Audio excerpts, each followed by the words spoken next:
Welcome to Faith Positive Radio with Dr. Joey Fawcett, the Christian business coaching conversation that increases your faith with greater joy at work so you love God and others more. Dr. Joey interviews Christian business professionals just like you to discover their secrets for working faith positive in a negative world. Welcome to Faith Positive Radio with Dr. Joey Fawcett. Hey, Faith Positive Nation, Dr. Joey Fawcett here with you again. And today we have two guests in one. Okay, if you're close to my age, you remember that. Yeah, I didn't catch the reference.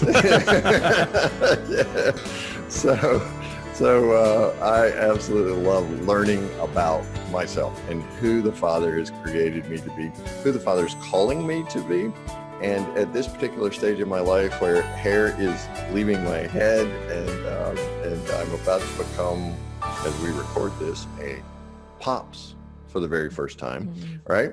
I am so excited about turning the corner into this new decade of my life and discovering what this season's all about and what the Father's calling me to be about. And so I can understand myself better. So part of my search has led me to our guest for today, right? And I know that you're going to learn more about yourself regardless of whether you have a head full of hair or, or just having your very first child, because understanding who the Father knitted us together to be from our mother's womb right up until this season of life is such an exciting part of the spiritual journey for me. And I know it is for you, Faith Positive Nation. So help me welcome to Faith Positive Radio today, Beth and Jeff McCord. Their website is Your Enneagram Coach.com. That's ENNEAGRAM, Your Enneagram Coach.com. So Faith Positive Nation, help me welcome Beth and Jeff McCord. Welcome, guys. Glad to have you on Faith Positive Radio. Yeah, thanks so much for having us. Oh, it is a pleasure. So some people are hearing that word Enneagram for the first time. And other people are hearing that word Enneagram and they're leaning in because they know something about it. So tell us a little bit about your Enneagram Coach and what it is, the work that you do, Beth. Yeah, so our mission statement is for people to see themselves with astonishing clarity so they can break free from self-condemnation, fear, and shame by knowing and experiencing the unconditional love, forgiveness, and freedom in Christ. Now, the one thing about our mission statement is that the word Enneagram isn't in it. It's nowhere, right? It's nowhere. And it's not that the Enneagram isn't a very important tool that we use, but the gospel is the transformation of our lives. Now, we use the Enneagram to help us to understand why we think, feel, and behave in particular ways. That's what this personality tool does, is it helps us to have personal growth when we use it correctly. So think of the Enneagram in a couple ways. One, it's like an X-ray. It shows you what is broken, but also what's not broken. You know, God created us to see the world from a particular lens. So there's 9 basic Enneagram types. Okay. And the 9 basic Enneagram types are going to show you how you see, perceive, and interpret the world, and therefore react to it. And these are valid ways of seeing the world. And that's why sometimes we get kind of annoyed with people, because it's like, how could you see it that way? Or how could you think that way? I have no idea what you're talking about, having been married 37 years. You know? It's like, it's so obvious it's this way. You're thinking of it wrong. And so in our book, Becoming Us, in our first chapter, we describe that as a suicide. We commit a suicide often because we assume we know other people's thoughts, feelings, and behaviors, and they should do it the way we do it. And that gets us tripped up. Should, because we're all right? Exactly. Whether it's a marriage or whether it's a team at work, you know, and you've got a team leader, or maybe you've been promoted to the manager for the very first time. What is wrong with these people? Why can't they see the work the way that I see it? Yes. So we get out our hammer and chisel and we want to recreate them in our own image, as opposed to the image that the Father created them in. Exactly. So how do I put down my hammer and chisel? Yeah. Well, and here's the thing, just like an X-ray will show you what's broken and what's not broken, it doesn't heal you. The gospel is what does the healing. Gotcha. So the Enneagram is an amazing tool that brings a lot of clarity. But then once we have that clarity of where our heart is, whether it's aligned, misaligned, or out of alignment with the truth of the gospel, we have to go back to the gospel, to what Jesus Christ has done for us in his life, death, and resurrection. And that is what transforms us in moving towards others. It's not about us changing others. It's about us coming under the headship of Christ and what he is doing in and through us. And that changes everything. It changes our relationship with ourselves, our relationship with God, and our relationship with others, whether that's a marriage, workplace, your children, your community, and so forth. And so that's really where it all begins is, and a lot of people will use the Enneagram actually incorrectly. They'll either use it as a sword or a shield. And that is the opposite of what we want to use it as. We don't want to hurt others or ourselves with it, nor do we want to use it as a shield and say, well, I guess this is just who I am. Take it or leave it. The gospel calls us to renew our minds, to become more like Christ, to not just sit and go, well, I guess I can't do anything about it. That's not true at all. And so it's the Holy Spirit that transforms us, and it's us surrendering, depending on him to do that work as we walk out what he's called us in faith. So it allows me to grow more Christ-like.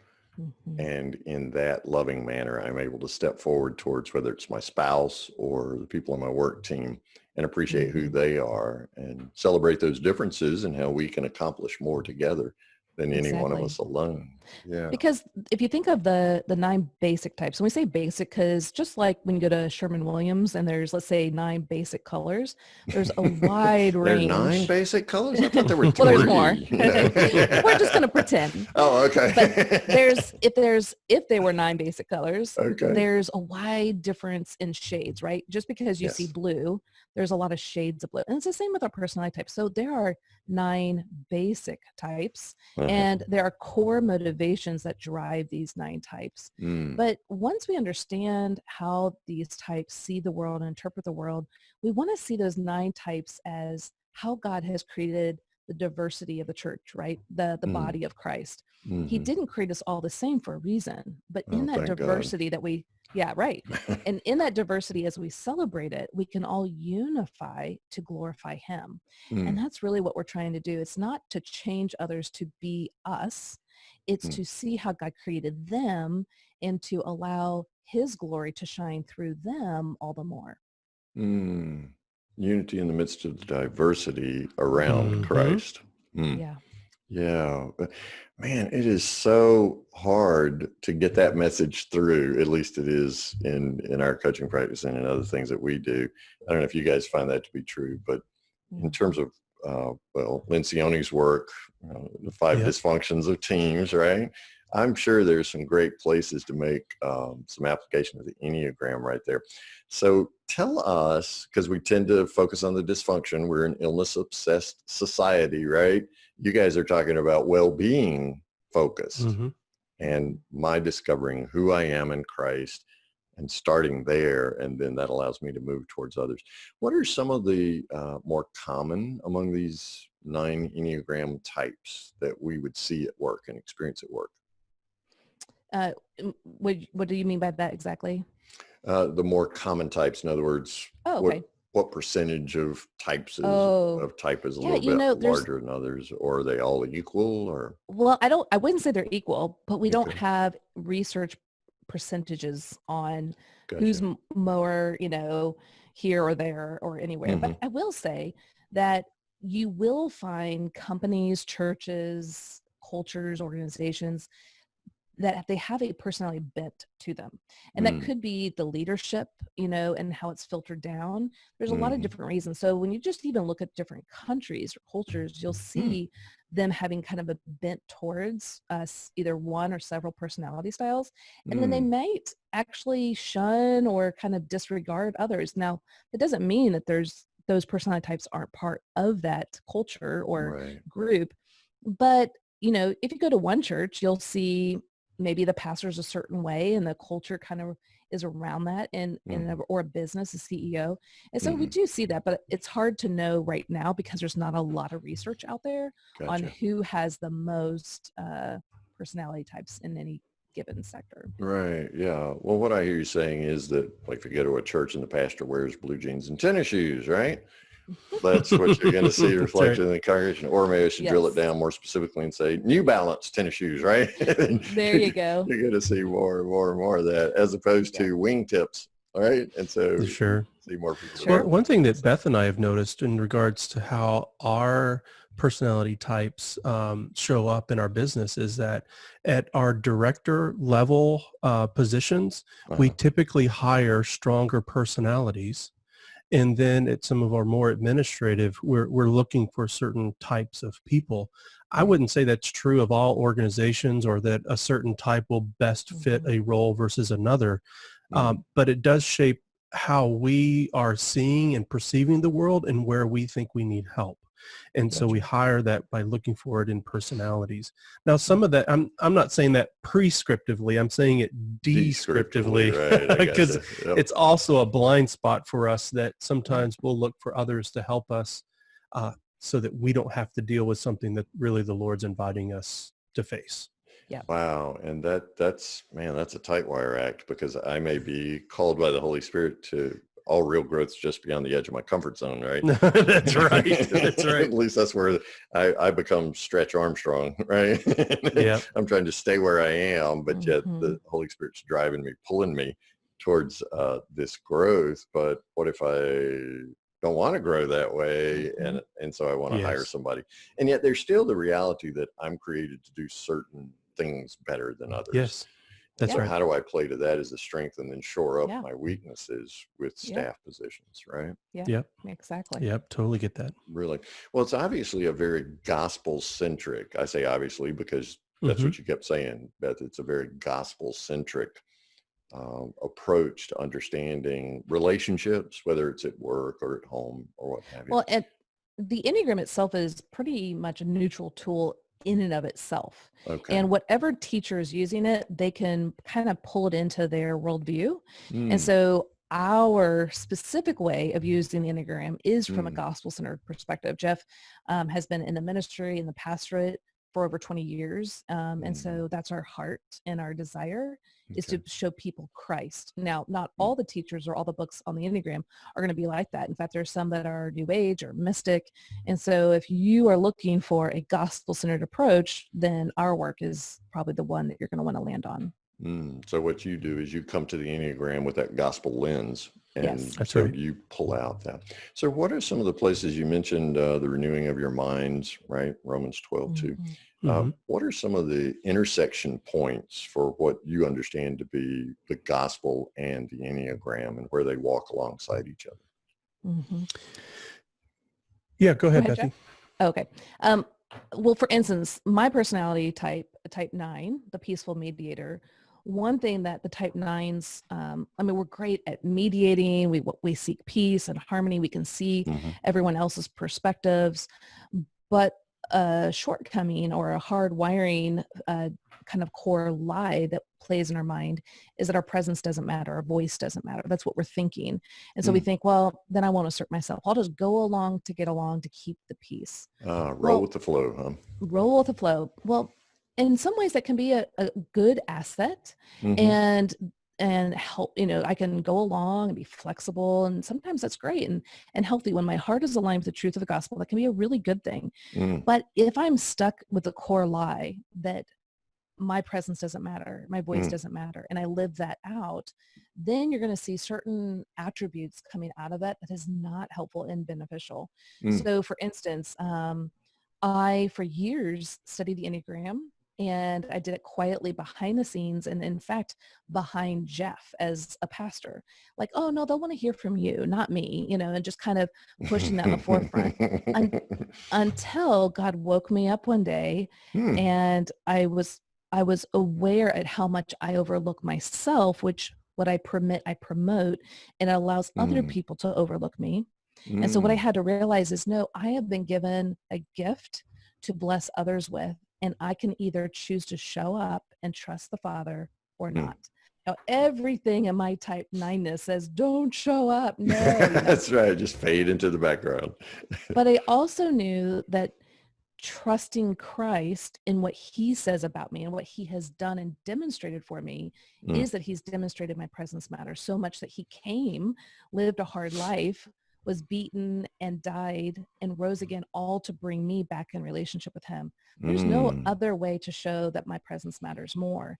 And if I can trust that, and it's an everyday ongoing reminder, right? Sure. preaching the gospel to myself. But when I trust and believe that and align my heart with that truth, I can move forward, even though it's still uncomfortable. I can move forward in that truth, in the path that he's called me to, by doing what I'm doing, writing books, leading people towards their own understanding of themselves in Christ.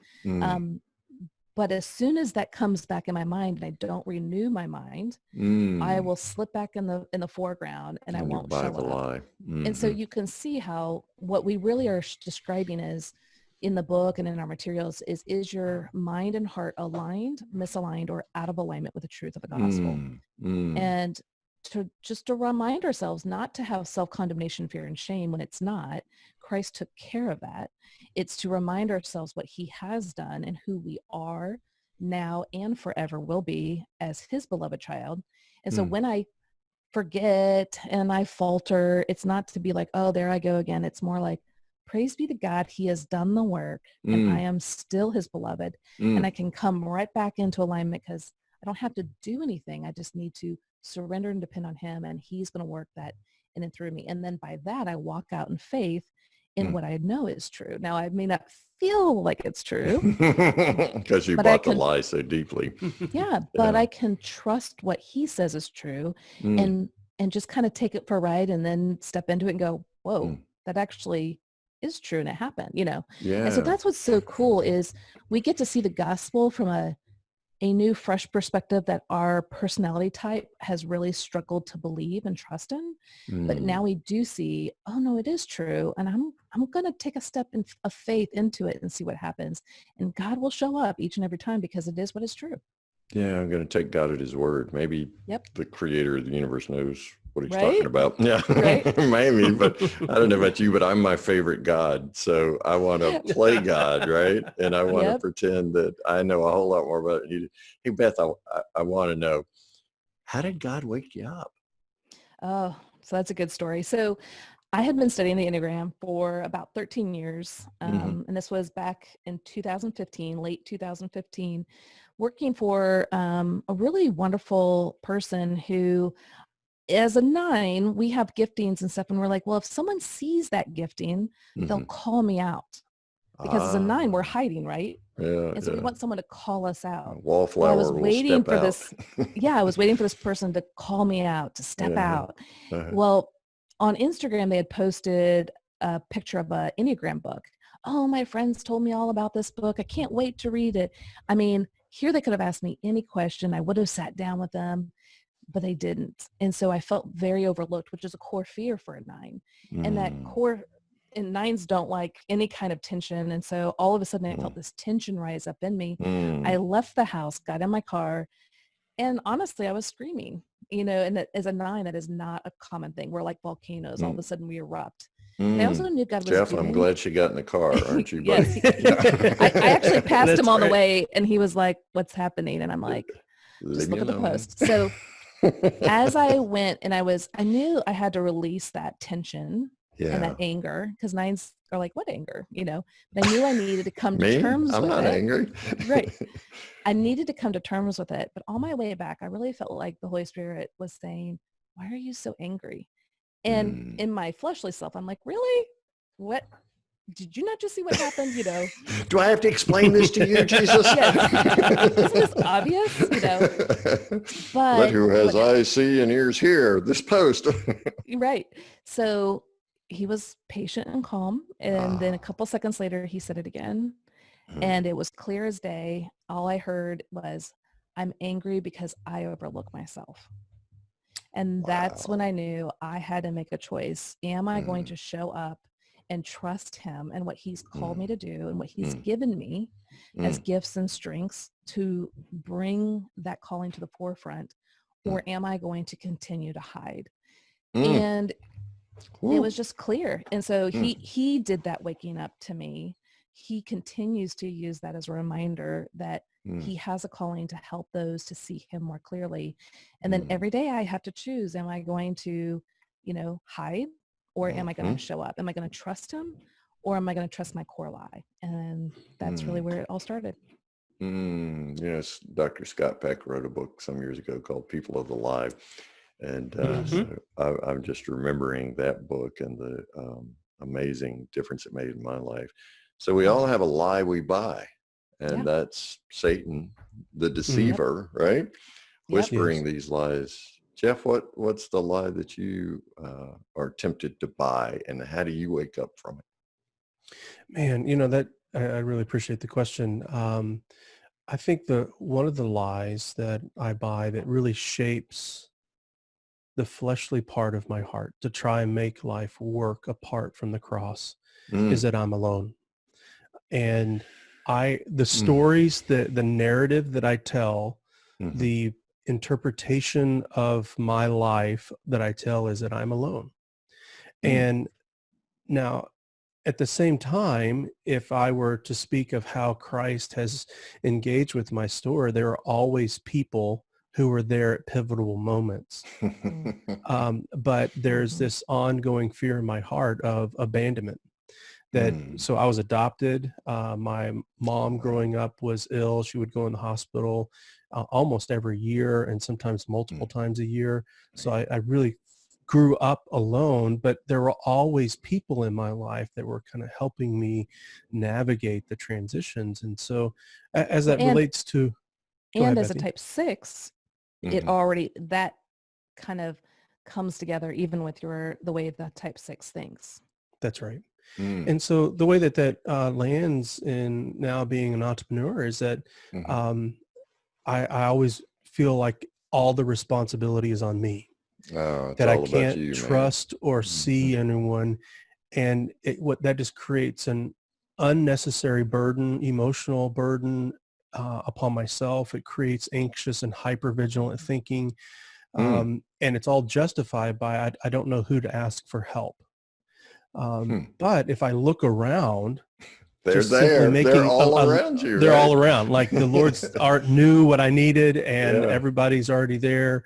But I never took the time to actually focus, to attune my heart rather than my anxiety, to attune it to the truth of what God is already doing and doing before I even know that I need it.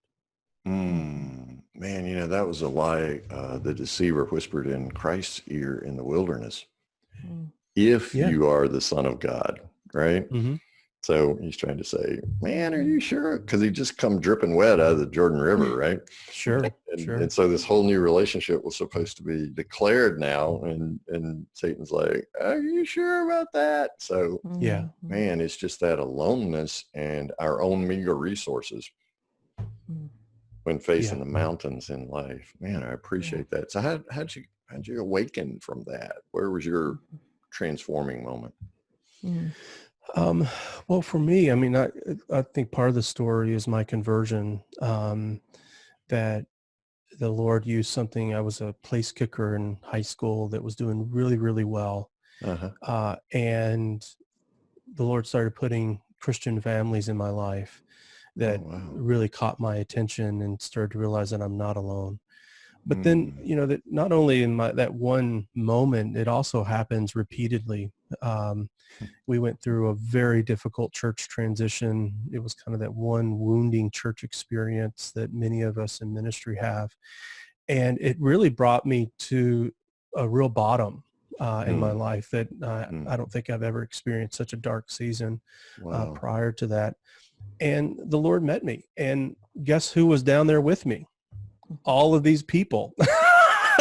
And so no matter where I went, the Lord provided. And so you mean there were a cloud of witnesses that greeted you in your who would have darkest thought? hour? I mean, it's not as if he told me that before, but there's something about experiencing it. Yeah, well, it's not as if he didn't experience it, right? I mean, there's the Garden of Gethsemane, there's on the cross, Father, why have you forsaken me? Yeah. And so he sent a bunch of people to say, hey, Jeff, I got you. And so even now, it is a, I would say this, it's interesting, and I think it's Zechariah 3, where Joseph is standing before pre-incarnate Jesus and the accuser. And our natural inclination is to attune our thoughts and our minds to the accuser and agree with the accusations. Yeah, just but what's so striking about the passage is that Jesus rebukes the accuser. He doesn't rebuke Joseph, even though Joseph is in shameful clothing, like there's just excrement on his high priestly robes. He doesn't rebuke him. He restores him. He gives him a new hat. He gives him a new robe. And there really is, in one sense, a need for repentance for believing the lie. Because we oftentimes will agree to the lie more than we'll agree to the truth. Yeah, because it plays to our weakness. And that's the beauty of the Enneagram that I hear you describing, is that it helps us identify with some clarity what that natural weakness is. Yeah. The deceiver knows our natural weakness. So guess where he's going to camp out and tromp? Yes. Yep. So boom, boom, boom, right there. So I heard you say earlier that you really didn't see yourself, either of you, as being entrepreneurs, and not as Beth leading out in this. Boy, that's a whole nother story, right? So how, so you got drug kicking and screaming into it. Did I read a book once called The Accidental Entrepreneur? Maybe. Or maybe I should. We need to get that because I think you lived it.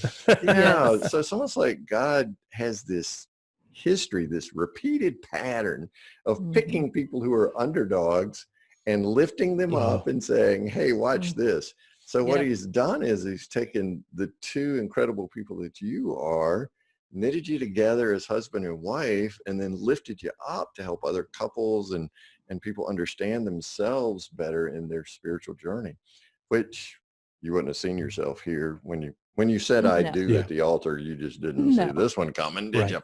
So what are some of the challenges, if you didn't envision yourself as business owners and entrepreneurs, what are some of the challenges that you face? You know, one passage that comes to mind for me is from Isaiah 10. And Isaiah begins with a question: who among you fears the Lord and obeys the word of his prophet? So it's who's going to follow by faith and who's not. And it says, but for those who trust in the name of the Lord their God, that the idea is that we're walking in the dark, but we are entering into the dark with the presence of our Savior. Like he won't leave us nor forsake us. But he says, for those of you who walk in the dark, but set fires ablaze and set torches ablaze, you'll actually experience more disruption or torment in your soul the more that you try to make life work apart from him. And I think, you know, for Beth and I, it is an ongoing reality, number one, that we bring, you know, our business coach calls it head trash. We bring head trash, negative beliefs, limiting beliefs, lies. What are some of those everything that we beliefs do that the two of you bring? And so, you know, they're related. Beth, I mean, we have a platform that I'm sorry. Hold on just a second. We love dogs in Faith Positive Nation. Don't apologize. We're working from home. Hey, Bo the Wonder Dog, our yellow lab, may walk his 80-pound body through here any minute. That's awesome. Yeah. It's okay, man. Bark on. So, but, you know, we have a platform where we reach over 1 million people a month now across the globe. But Beth can wake up in the morning wondering if her voice matters. Yeah. I mean, usually at 3 a.m., right? I don't know what's magical about 3 a.m., but every entrepreneur I talk to, it's 3 a.m., right? Yeah. And then, you know, for me, I wonder if I'm going to be enough, that I've never been part of a church as big as what we are leading now. We're definitely not a church, but our budget, our team, our staff, our reach is bigger than anything I've ever experienced in a local church. So I wonder, as a leader, am I enough? Yeah. And is there going to be anyone there to help me? You're going where no one has gone before. At least the two of you have never gone before. Sure. So you're, as Alexander the Great's army sat down and refused to go any further, it was because they marched off the map. Yeah. So what do you do when you think your voice doesn't matter and you're afraid that you marched off the map and you're all alone? What do you do with that challenge? You know, and I think back to Isaiah 10, trust in the Lord and rely on your God.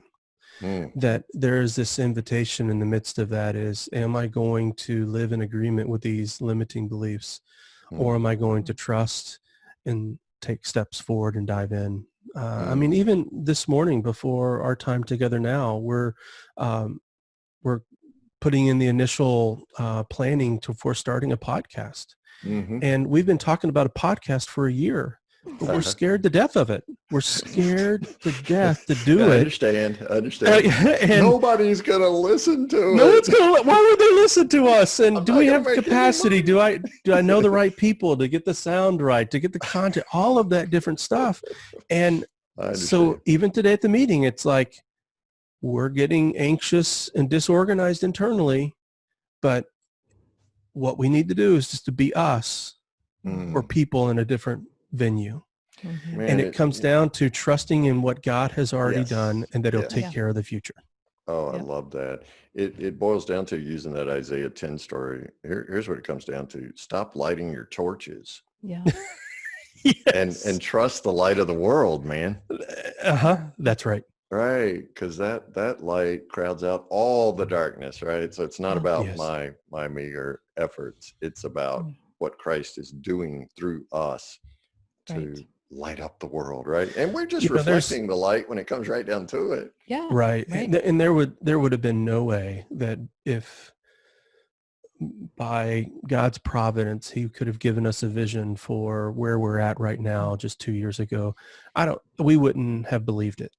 It would have just sounded like idealism, a fantasy, a mirage. But so there was no way you could do it, right? That's right. And we wouldn't know enough people. We wouldn't have enough knowledge. But you know what? We didn't need.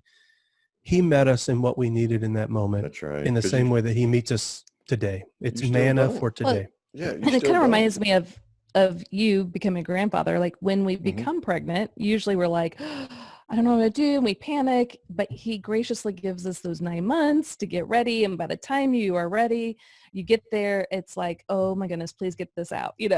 I'm ready. Our daughter's right there now. Yes, I'm tired of carrying this baby here in my belly. I'm carrying my arms, God graciously will walk us through the calling he has for us if we are patient and our ears are tuned to him and we're looking at him. We still are going to struggle with doubt and indecisiveness and fear. Yes. But he's always there to guide. He's never leaving us. He's never forsaking us. And so it's really attuning our heart back to what is true and then taking that step of faith, even though it's super hard. And for some people, entrepreneurship is super simple and it's other things that are hard for them. For us, being an entrepreneur is hard, but it's exciting all at the same time. Yes. So what we've realized is that he gives us what we can handle, even though sometimes it doesn't feel like we can, but he does. He gives us. I think he gives us more than we can handle to push us to our knees so that we realize we're not in this alone. We have to have the Father. Exactly. And so I'm mindful of my recovery friends that in the recovery world, they have a saying that if you're not confused, you're not doing it right. Or if it's not messy, you're not doing it right. That's right. Because it is hard and it is a both and. It's not an either or. So now our kind of disorganized interior worlds, when that happens, they become opportunities for us to see Christ in a new way. And we never know what that's going to mean for today. But it is by faith that we embrace the next challenge, the next initiative, because we never got into this out of selfish ambition. And so ambition is not going to sustain us in it. It really is going to be the grace of God. Well, I think I read somewhere where faith is believing in what you can't see. Didn't I read that? That's right. That's right. Man, this is an amazing conversation. Faith Positive Nation is going to want to reach out to you guys because the vibrancy of your spiritual journey, both individually and together as a couple, working in business is massive. My word for 2020 is trust. Okay. And so every morning I listen to an a cappella version of Trust and Obey, right? Oh, wow. And and it's one guy singing all these different parts. Yep. And I'm like, Interesting. with technology, maybe I can sing, right? You wouldn't want to hear my voice. well, they got this thing, the tune, what do they call it? Yeah, Somebody the auto tune, right? Sure. Say, yeah, right. Yeah, I think even you and I can get on pitch.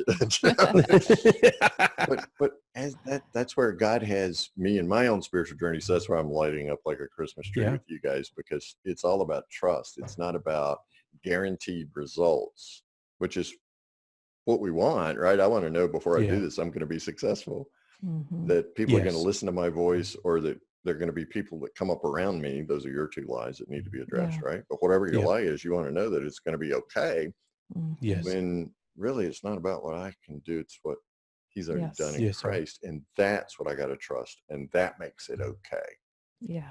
Absolutely. So Your Enneagram Coach.com is the website that we can go to, and there are forms there. Yes. Right. And I think Beth's written about 5,392 books. Is that right? Something right. It felt like it. Yeah. It felt like it. Well, we're back to birthing babies now, aren't we, Beth? Yeah, that's right. Yes. Sure. Yeah. So where on the site can we go and find out about all the amazing books that you've written? Yeah, so we have, did release 10 books last year in 2019. Becoming Us. 10. Yeah. Sorry, I exaggerated a little bit. Becoming Us is using the Enneagram from a gospel-centered perspective to help your marriage, but it's really about relationships. So it could be relationships with your team, your kids, on and on. The back half of the book has these really cool 8 pages on each type, bullet points and understanding those types. There's a section on understanding me and a section on understanding them. So you could, whether it's your coworker, your spouse, or whoever, learn more about them and how to love them and work with them well. So that's yourenneagramcoach.com/books. We also released a 21-day journal for each type, and that's where the other 9 books come from. So if people want to do a little bit deeper dive once they find their type, that's a great place. And on our website, on the upper right-hand corner is how to take a free Enneagram test to guide you in finding your main type. Our tests aren't definitive. You want to use it as a guiding post. Right. Then we have lots of resources to confirm which type is yours. Oh, cool. So I can go to yourenneagramcoach.com right now, Faith Positive Nation, and I can find out what my Enneagram type is. Yeah, there you go. That's right. And our good friend David Hancock, who's been on Faith Positive Radio right here. Yeah. Faith Positive Nation, published your book, Becoming Us, right? Yes, that's right. Awesome. That is great. Okay, so Faith Positive Nation always wants to know, and I know I have 2 of you, so usually I'm only cautioning one person to give me one verse. But because they want to say, well, there's so many favorites, and there's 66 books, and things like that. So have you guys, using your Enneagram types to your distinct advantage here, discovered one favorite Bible passage? Yes, and I'm gonna hand it off to Jeff, who is gonna let you know. Yes, we when we graduated college, so we got married at 20, so we were married after our sophomore year. We both had the intent to go into ministry, and we found there was a great opportunity to go on staff with the Navigators campus ministry. And when we found out what campus we were going to be going to, we had to rappel down a 100-foot cliff. And then at the bottom, you found out what campus you were going to. 100 feet. Which was... Couldn't I just text you or something? Why? Right. I'm sure there were easier ways to do it. There's got to be. I mean, just put it in pink neon or something. Why 100 feet down? I propelled 50 feet, and that was a big enough adventure. Oh, holy man. cow. So when you got to the bottom, what'd you find out, man? That's right. So they gave us 2 things. One, the lead campus minister was there to greet us and give us a hug. And then they had been praying over different promises throughout the scriptures that kind of were a promise they were led to give to us. And ours that day, so this is back in 1997. Is that right, Bethy? Yeah. Yep. And it came from Isaiah 42. And this is it. I, the Lord, have called you in righteousness. I will take hold of your hand. I will make you to be a covenant for the people and a light to the Gentiles. to open the eyes of the blind, to set people captive in prison, set free captives from prison, and to release those in the dungeon who sit there in darkness. I, the Lord, that is my name. I will not yield my glory to another, nor my praise to idols. And that has been a reoccurring verse for us, that we are simply instruments. You're lighting up the world using the Enneagram as your tool and helping people on the spiritual journey. That's exactly right. So in the past, we've done that through serving the local church, me as an executive pastor and Beth administratively. And now we have the opportunity of fulfilling that same promise now through using the tool of the Enneagram. But the vision and the goal are the same. And that is to light it up. That's right. Light it up. That's right. For Jesus. That's right. Let Christ light it up, man. Quit.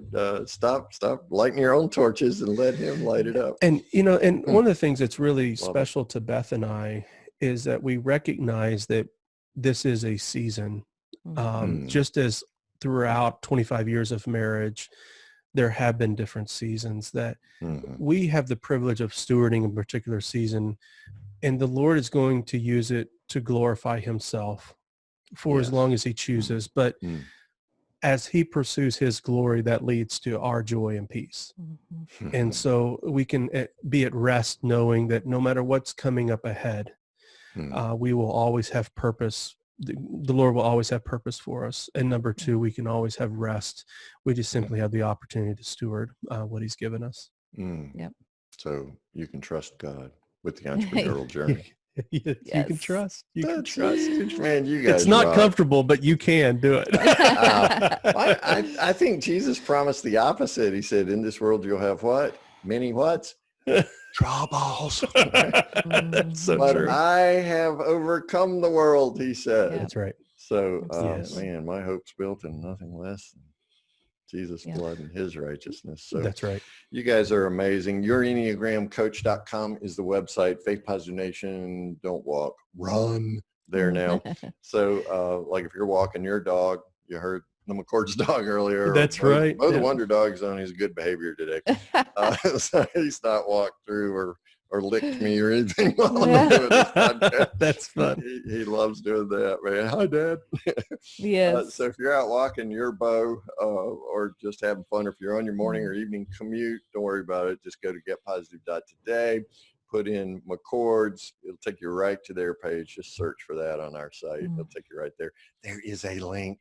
It says your EnneagramCoach.com. We make it nice and simple and easy for you. So go find out what your Enneagram is. Reach out to these two amazing people so that your spiritual journey can become as vibrant in your faith and work as theirs is. Beth and Jeff, you have lit it up today, man. Thanks for reflecting the light of Christ into our world. Thanks for having us. Faith Positive Nation. Yeah, this is great. Thank you. Thanks for listening to Faith Positive Radio, the Christian business coaching conversation that increases your faith with greater joy at work so you love God and others more.